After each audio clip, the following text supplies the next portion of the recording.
इसके अलावा मैं बार बार एक बात करता हूं और मुझे बहुत से लोग उसके ऊपर रोकते हैं कि आप ये कर रहे हो, आप गलत कर रहे हो, आप ना करो। कोई मेरे पे तनकीद करता है कि आप इश्तिहार फैला रहे हो। और भाई मेरे 14 वर्कर शहीद हुए हैं। मेरे 77 बंदों को मैंने खुद अपने हाथ से उनका इलाज कराया है, जिनको सीधी गोलियां मारी गई हैं। मेरे वर्कर के घरों को तोड़ा गया है, उनकी चादर चारदीवारी इज्जतों को बवाल किया गया है। अगर मैं अच्छा बन के मार ही खाता रहूं तो भाईजान, मारे खाने वाली कौमें इनकलाब नहीं लाती। जब आप मार खाने के आदी हो के मार ही खाते रहोगे तो कभी इनकलाब नहीं आएगा। आपको जवाब देना पड़ेगा। अगर ये रियासत नहीं समझती इस बात को तो हमें रियासत को समझाना पड़ेगा कि हमें जवाब देने का हक हमारे मजहब इस्लाम ने दिया है, हमें जवाब देने का हक हमारे इस आइन ने दिया है। और अगर अपने आईनी हक और बहसियत मुसलमान, जो कलमे की बुनियाद पे, ला इलाहा इल्लल्लाह की बुनियाद पे मुल्क बना है पाकिस्तान, जिसमें हमारे अबाजात की कुर्बानियां हैं, अगर उसके ऊपर हम बात करें और उसको कहा जाए कि हम शिद्दत पसंद बन रहे हैं, हम सख्त बात कर रहे हैं, और तुम क्या कर रहे हो? तुमने जो हरकत की है, क्या तुम अपनी फैमिली के साथ बैठ के उनको फेस कर सकते हो? खुदा की कसम, इनमें से एक शख्स भी अपने घर वालों के साथ बैठ के अपनी हरकत की वजह से उनका सामना नहीं कर सकता। अल्लाह ताला का क्या सामना करेंगे? ये मैं वाज़ेह तौर पे पैगाम दे रहा हूं, वाज़ेह तौर पे। हमें इमरान खान ने हमेशा पुरअमन रहने के लिए कहा है, हम आज भी पुरअमन हैं। आज हम आए हैं, पुरअमन तरीके से आए हैं। आज हम यहाँ बैठे हैं, अपनी मुशावरत कर रहे हैं। क्या कोई मुझे पूरे लाहौर में बता दे ये कितने जिले हम घूम के आए हैं, क्या हमने किसी कितनी सी चीज को भी नुकसान पहुंचाया?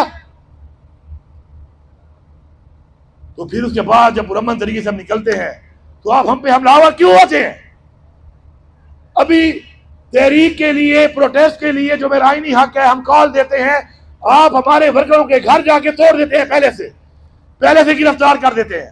मुझे बताएं किस कानून में लिखा हुआ है कि जुर्म किया नहीं उससे पहले आप सजा देना शुरू कर दें? एक बंदा मुजरिम ही नहीं है, उसने जुर्म किया ही नहीं है, आप पहले से उसके हमलावर हो जाते हैं। तो ऐसा नहीं चलेगा, ऐसा नहीं चलेगा। किसी को अच्छा लगता है या बुरा लगता है। भाईजान, अब मैं तो जवाब दूंगा, कोई देगा नहीं देगा, मैं तो दूंगा। मैं तो अपने सीने पेश नहीं कर सकता कि गोली मारी जाओ कि मेरी लाशें गिराई जाओ ना। मैं मारूंगा, मैं साफ कह रहा हूं। मेरी पार्टी में बहुत से लोग मेरी बात पे नहीं ठहरते, मेरे साथ ना ठहरे। ये मेरी जाती एक सोच है कि मुझे अपने मजहब ने ये नहीं कहा कि खुदकुशी करो, खुदकुशी हराम है। मैं एक ऐसे बंदे को जो नाजायज मुझे मारेगा तो मैं इसको समझता हूं खुदकुशी है। मैं खुदकुशी नहीं करूंगा, मैं लड़ूंगा। I will fight. Imran Khan ने कहा था आई विल फाइट। मैं अपने हक के लिए लड़ूंगा, मैं जवाब दूंगा। मुझे गोली मारोगे तो तैयार रहना इस बात पे कि गोली तुम्हें भी लग सकती है। तुम्हें कोई कानून इख्तियार नहीं दे रहा मुझे गोली मारने का। तुम्हें किसी कानून में इख्तियार नहीं है कि तुम मुझे गोली मारो। और अगर तुम्हें इख्तियार है गोली मारने का नाजायज, तो फिर नाजायज करोगे तो फिर नाजायज होगी, फिर नाजायज बर्दाश्त करनी पड़ेगी। ये तुम्हारी धमकियां कि हम हुकूमत गिरा देंगे, हम ये कर लेंगे, और जाओ मड़ा अपना काम करो, गिरा दोगे। पहले कौन सी तुमने बना के दी है? खुद अपने जोरे बाजू पे बनाई है पहले भी। ये हुकूमतें जितनी भी आज सीटें बची हुई है जोरे बाजू पे है। जहां पे जोरे बाजू इस्तेमाल नहीं किया वहां तो मैंडेट चोरी कर लिया तुमने। वो पाकिस्तानियों समझो इस बात को। अगर आप जोरे बाजू इस्तेमाल नहीं करोगे, जिस तरह पहले तुम्हारा मैंडेट चोरी हुआ, अब तुम्हारी इज्जत भी गई, तुम्हारा वकार भी गया, तुम्हारे हकूक भी गए। तो हमें इसके लिए एक जामे लाइमल बनाना है।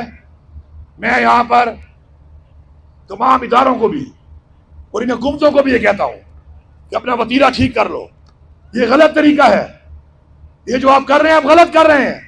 ये आप गलत रिवायात पैदा कर रहे हैं, अपने बच्चों के लिए कर रहे हैं, हमारे बच्चों के लिए कर रहे हैं।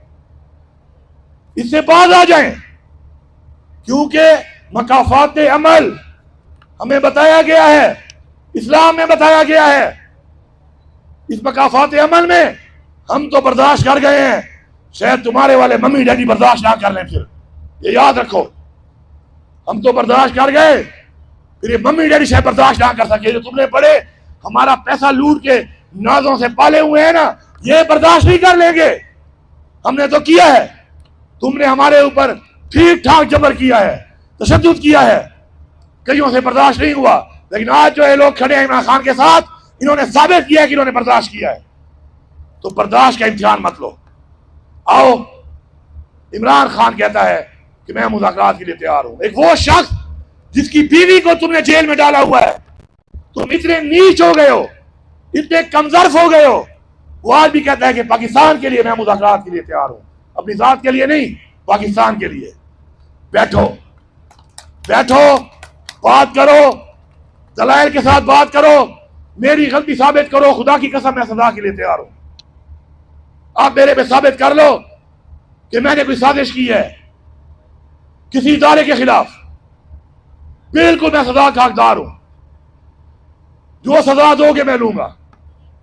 मैंने पहले अपने मफरूरी के टाइम भी, आपको याद होगा, मैंने एक वीडियो बनाई, जब मैं मफरूर से वीडियो बनाई थी, उसमें मैंने हाथ पे कुरान पाक पढ़ के ये गवाही की थी, मैंने अपनी कब्र में जाना है। मैंने इमरान खान की कब्र में नहीं जाना, मैंने हाथ पे कुरान पाक का हर्फ लेके गवाही की थी कि मुझे आज तक इमरान खान ने नहीं कहा कि तुम किसी फौजी तशरीफात पे हमला करो या फौज के खिलाफ कोई कार्रवाई करो या पाकिस्तान के इदारों के खिलाफ कुछ करो। इससे बड़ी बात नहीं है। बस मैंने हर्फ दे दिया। मैं तुम्हारे प्यो का नौकर नहीं हूं कि तुम मेरे पे बार बार दावे करोगे और मैं तुम्हें जस्टिफिकेशन दूंगा। जमराख पलकार कवा योजलमाऊ को बस दर वशवा उमावेला करा। बस आप भी मुझे हल्फ दो कि आप ठीक हो। यही कुरान फिर तुम पहले उठाओ और तुम कहोगे तुमने जो किया है ठीक किया है, क्या तुमने जो FIR काटी है ठीक काटी है? हाँ, पहले तुम ही हल्फ दे लो, तुम भी जस्टिफिकेशन दे दो, फिर आगे बढ़ेंगे। इसलिए जब कौम के मामलात हल करने होते हैं तो सीने बड़े करने पड़ते हैं, दिल बड़े करने पड़ते हैं, और कौम का सोचना पड़ता है, मुल्क का सोचना पड़ता है, जो हमारा लीडर इमरान खान सोच रहा है। मैं आपसे गुजारिश करता हूं, मेरी गुजारिश को कमजोरी मत समझो। मैंने साबित किया है कि मैं लड़ भी सकता हूं और मुकाबला भी कर सकता हूं। फिर भी मैं गुजारिश कर रहा हूं कि बैठो, मसले को हल करो। ये पाकिस्तान नीचे जा रहा है, हमारी आने वाली नस्लें नीचे जा रही हैं, हमारी खुददारी अनस्टेक है, हमारे इदारे बदनाम हो रहे हैं, चंद अफराद की वजह से हो रहे होंगे। इनको हमने ठीक करना है, हम उसके लिए आज भी हाजिर हैं। आखिरी बात ये करूंगा तहरीक इंसाफ के लोगों को, आप जो कि सारे यहाँ पे इमरान खान के लीडर हैं जो बैठे हुए हैं, जिनको इमरान खान ने सेलेक्ट किया था कि ये लीड करेंगे मेरे लोगों को, मेरे वोटर्स को, मेरे सपोर्टर्स को। आप पे एक बहुत बड़ी जिम्मेदारी है। फिर आपके बाद जो इमरान खान के फॉलोअर्स हैं, सपोर्टर्स हैं, उनकी एक बहुत बड़ी जिम्मेदारी है।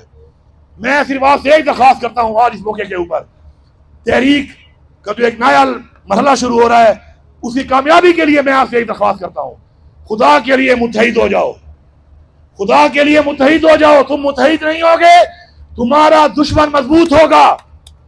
तुम्हारा दुश्मन इसी एजेंडे पे काम कर रहा है कि तुम्हें कमजोर करे, तुम्हें डिवाइड करे। जिस तरह वो पहले एक मशहूर है ना कि if you can't beat them join them, फिर था if you can't beat them divide them. अब चूंकि सोशल मीडिया का जमाना है, अब चल रहा है if you can't beat them confuse them. आपको एक कंफ्यूज कर रहे हैं, आपका मकसद एक, नजरिया एक, पार्टी एक, लीडर एक, तो आपस में तफरका किस बात का है? कौन आप में डाल रहा है? जो भी तफरका डाल रहा है वो आप में से नहीं है। याद रखो, आप में से नहीं है। उसको पहचानो, आइडेंटिफाई करो, आइडेंटिफाई करो और आगे बढ़ो। ये मैं तमाम तरीके इंसाफ के फॉलोअर से कह रहा हूं, लीडरशिप से भी, वर्कर से भी, वोटर से भी और सपोर्टर से भी। किसी से नहीं बनती आपकी, वेरी गुड, ना बने। इमरान खान बाहर आ जाएगा, फैसला कर लेगा। जो आगे आना है उसने आगे आना है, जिसे नहीं आना किसी के पांव खींच के नहीं आना। याद रखो। अपनी मिसाल दे के खत्म करता हूं बात, तरीके इंसाफ के लोगों के लिए अपनी मिसाल दे के, पराई मिसाल पे नहीं, अपनी मिसाल देता हूं आपको, आगे बढ़ने के लिए अपनी मिसाल दूंगा। मेरे दादे का भाई 1943 में वज़ीर आला था। पख्तूनख्वा ने कायद आज़म की मुस्लिम लीग में 43 में भी हुकूमत बना दी थी अपनी। उसका पहला वज़ीर आला मेरे दादे का भाई था, सरदार औरंगजेब खान। उसके बाद चौथी पुश्त में एक बाप की औलाद है। फिर 70 में वो वज़ीर आला बना। हमारा सियासी इख्तिलाफ है उनसे, लेकिन एक बाप की औलाद से वो वज़ीर आला बना। उसके बाद मैं एक बाप की औलाद से मैं सूबे का तीसरा वज़ीर आला हूं। लेकिन सुन लो तहरीक इंसाफ वालों, जब मैंने तहरीक इंसाफ ज्वाइन की, इस पार्टी में 2007 से लेकर जब तक पार्टी इलेक्शन नहीं हुआ था, मुझे कोई ओहदा नहीं मिला इस बात पर कि मेरा बाप कौन था, मेरा दादा कौन था, मैं कितना सियासी तौर पर मजबूत हूं, मैं कितना माली तौर पर मजबूत हूं। कोई ओहदा नहीं था। इमरान खान ने मौका दिया। 5 साल बाद मैंने इलेक्शन लड़ा और मैं इलेक्शन लड़ के रीजन का प्रेसिडेंट बना। ये तरीके इंसाफ है। ये मिसाल इसलिए दे रहा हूं कि आगे बढ़ने का बता रहा हूं आपको अपनी मिसाल से। फिर 13 में इलेक्शन हुआ, इमरान खान ने मुझे सूबाई वजीर बनाया। फिर 18 में इलेक्शन हुआ, इमरान खान ने मुझे वफाकी वजीर बनाया। फिर 2024 में इलेक्शन हुआ, इमरान खान ने मुझे वजीर आला बनाया। कोई अगर ये समझता है कि किसी के पांव खींच कर आगे बढ़ेगा, खुदा की कसम सारी जिंदगी आगे नहीं बढ़ सकता। ये मैं आप लोगों को कह रहा हूं। आगे बढ़ने के लिए पहली चीज है नीयत। नीयत ठीक होगी, तुम्हारा खुदा तुम्हारी मदद करेगा। नीयत ठीक होगी, तुम्हारा लीडर तुम्हें लाखों में पहचान लेगा। अब अली उम्मद ने बात की है अभी पहले उस जलसे की जो हुआ है वहां पे लाहौर में, मैं उस जलसे में काफिला लेके आया था। मैं सुबह सवेरे पहुंच गया था। सबसे पहले आगे आगे मुझे याद, में बैठ गया कुर्सी पे। जब 4:30, 5, 6 बजे अवाम का समंदर आना शुरू हुआ, यकीन करो कि मेरा सीना जाके कंटेनर से लग गया ऐसे, और पीछे अवाम का प्रेशर आ रहा था। मैंने पुलिस वाले को रिक्वेस्ट की, मैंने कहा भाई मुझे निकलने दे यहाँ से, अल्लाह उसका भला करे जो भी था। मुझे ऐसे निकाला, मुझे सांस आया। मैं नीचे था, मैंने कितने जैसे नीचे गुजारे। फैसल जावेद को पता है खड़ा हुआ है यहाँ पर। मैंने आज तक स्टेज पे चढ़ने की लड़ाई नहीं की। मैंने आज तक खान साहब को नहीं बोला फैसल जावेद गवाह है कि खान साहब मुझे तकरीर कर रहे थे स्टेज पे, ये गवाह है, आज तक मैंने नहीं की। एक वक्त आया कि मैं स्टेज पे भी आ गया, और एक वक्त आया कि इमरान खान मुझे बुलाकर कहता था कि हाँ यमीन तकरीर करो। उस दिन मैंने असली में वो शेर भी सुनाया है, आपको फिर सुना देता हूँ। वो भी कह रहा था कि वो वाला शेर जरूर पढ़ना। उससे इजाजत भी लेता हूँ, मैंने आपका टाइम जरूर लिया है, लेकिन आज की जो ये नशिस्त है, इसका जो असल मकसद है, उसके ऊपर इन बातों के बाद पार्टी की जो अमल होगी, आप वो डिसीजन मेकर्स हैं, फैसला साज हैं, आपने उसको आगे लेके चलना है। और इमरान खान कहते थे 90 दिन, आपको याद होगा कि इमरान खान जब भी किसी बात के बारे में कहते थे कि 90 दिन में हमने यही करना है, आज फैसला कर लो कि फैसला कुल 90 दिन है, वही बस। इन 90 दिन के अंदर अब हमने सिस्टम के साथ जो भी करना है, जैसी तहरीक भी चलानी है, जो भी करना है हमने करना है बस। 90 से 91 वाला दिन, या तो फिर हम ये काम छोड़ दें और या फिर अपनी मंजिल हासिल कर लें। हाथ उठा के वादा करो कि ये ठीक है। सारे इस बात की तायीद करते हो, हमारी कोशिश जल्द से जल्द है। लेकिन इमरान खान के 90 दिन आज तक हमने डिक्लेयर नहीं किए थे, आज हम डिक्लेयर करते हैं कि सुन लो फैसला करने वालों, सुन लो जाबरो, सुन लो रियासत के ठेकेदारों, कि आज से 90 दिन शुरू हो गए, और 90 दिन के बाद 91 दिन या तो हम नहीं या फिर तुम नहीं। बहुत हो गया है, बहुत हो गया है। और वो शेर सुनाता हूं जो खान साहब मुझे कहते थे सुनाने के लिए। वो शेर था कि कौन कहता है कि मौत आई तो मर जाऊंगा, कौन कहता है कि मौत आई तो मर जाऊंगा, मैं तो दरिया हूं समंदर में उतर जाऊंगा। कौन कहता है कि मौत आई तो मर जाऊंगा, मैं तो दरिया हूं समंदर में उतर जाऊंगा। जिंदगी शम्मा की मानन जलाता हूं, जिंदगी शम्मा की मानन जलाता हूं, बुझ तो जाऊंगा मगर सुबह भी कर जाऊंगा।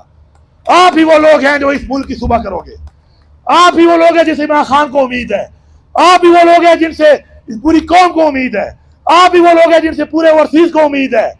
अब या तो उम्मीदें पूरे उतर जाएं और या फिर ये काम छोड़े घर चले जाएं।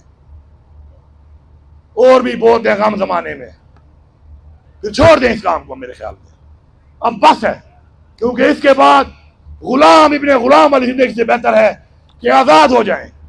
या तो कोई काम करो मत, जब करते हो तो तोड़ पहुंचाओ उसको बस।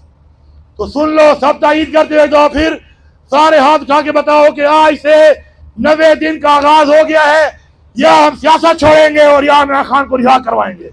तायीद है? नारा तकबीर, नारा तकबीर, नारा रिसालत, नारा हैदरी। पाकिस्तान, इमरान खान, इमरान तेरे जानिसार, इमरान तेरे जानिसार।